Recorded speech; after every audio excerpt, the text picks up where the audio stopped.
Yeah, so I've just turned on my recording. I'm so new at this. It's so difficult to uh, understand when to do what. I luckily have a bunch of people following me from the Benelli Imperialic Club, or like 20 odd riders. So I feel rather okay. I don't know where most of them are. I know that there are some of them behind me, a lot of them ahead of me, because I'm cruising at around 80 at the best. I really don't even have my GPS turned on because Ranjit told me there's no need for a GPS. Just keep following till the toll gets over and you'll spot some of us. So I'm gonna kind of trust him with what he has said. Like you must have observed, I'm extremely new at motovlogging. I am still trying to learn and understand how the technical aspect of things works without impacting my skills on the motorbike and without causing any harm to the people who are driving on the roads, because you don't want to be messing around with your gear as you ride. Secondly, I also don't know in terms of air, how much of it is being captured by the or the wind, I'm sorry, how much of it is being captured by the wind cheater or the windbreaker which is there under the helmet. So I'm just recording a bunch of footage and hoping for the best. I honestly don't even know how much of this is actually being recorded. That's my friend Ishwar right there in front of me. I thought he was someone who's new and will go slow, but no, there he goes. I mean, he's probably at around 100 kilometers an hour, and I really don't want to be at that speed. Yeah, so it's the first hour of the ride, and I'm having a blast. I have no backaches as of now. I was worried about backaches. I have no backaches. I thankfully did not get chased by dogs, so that's also under control. It's mostly because of the fact that Ishwar came to my rescue and he was there with me, and that kind of gave me a bit of confidence, because apart from everything, it's dogs that bothered me, and that's what kind of was funny for a lot of different people, that of all the things that could go wrong, it's the dogs that bother you. And I do have a story to actually say behind why it is that I'm scared of dogs.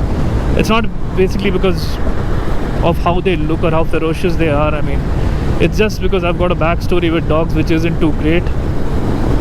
One of them chased me down and got me really hurt, and that kind of sits as something which bothers me even now.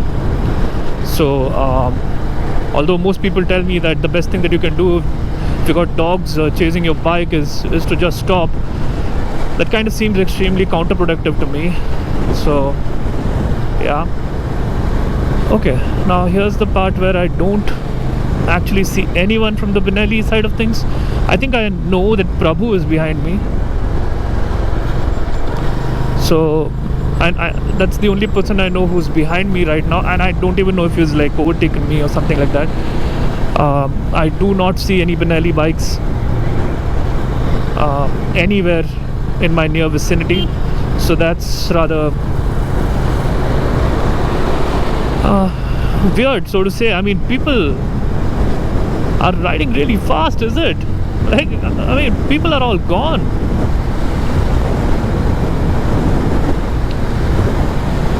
Dude, I don't even see half the people who left. Where is everybody? Can't blame these guys for wanting to ride real fast and real confident on these roads. People surely want to hit the 100 mark at least. I do not. You got a bunch of people who want to hit that 100 mark and kind of make good ground, but I'm extremely happy being around the 80 to 90 mark, and that's how I've been even on the car.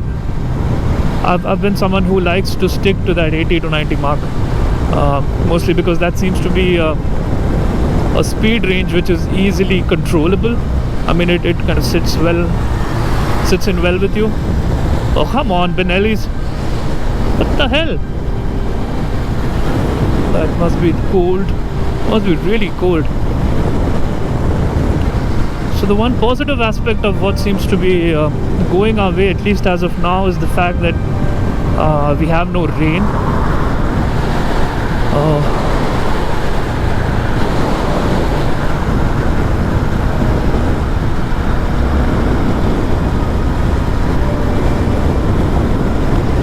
So yeah, I'm going to just push this bike a bit up. Hey, so if you reach around the 90 to 100 mark, people say there are no vibrations. I see a bunch of vibrations, and I am on the 5th gear.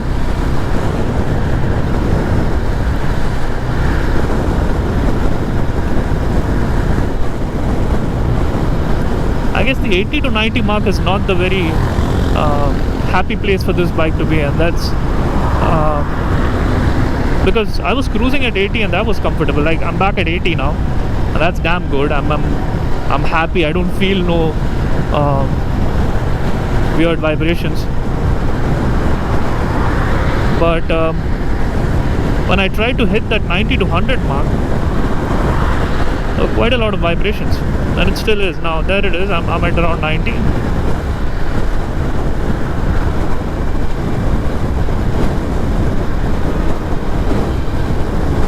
I feel kind of light because as I cut through the wind, it seems like the wind is having its effect of power on me. It's able to move me a bit around here and there, which is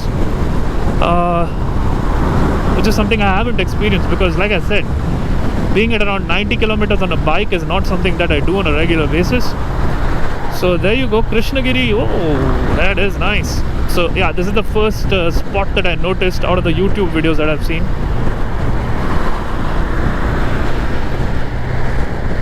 So yeah, that is reassuring that I seem to be on the right road. But yeah, that I kind of got updated anyway that this road is just going straight. It's not going to turn somewhere, and I'm not going to get lost. I don't have my GPS on yet, but the moment I feel I'm kind of stuck and lost somewhere, I can turn it on and probably catch up with these guys. For now, like we discussed, on these parts of the rides, that's each man for himself, and you just enjoy your ride. You just chill out, basically look at what's around.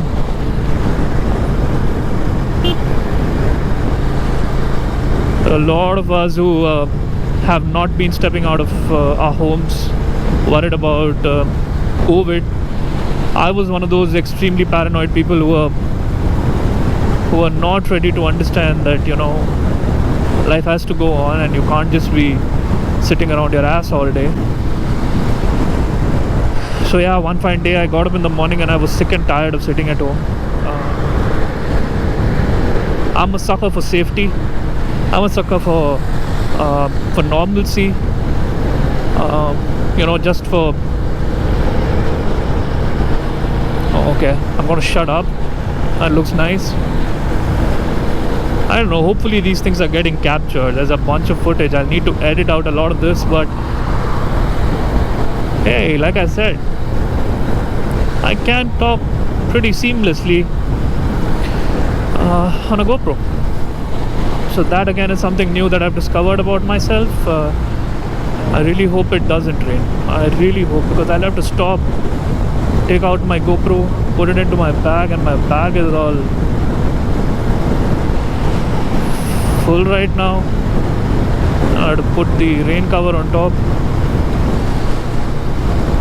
Okay, it is raining.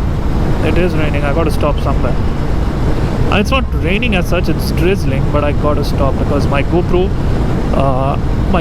is waterproof, but the media mod isn't. Yeah, the media mod isn't. So yep, I have to stop.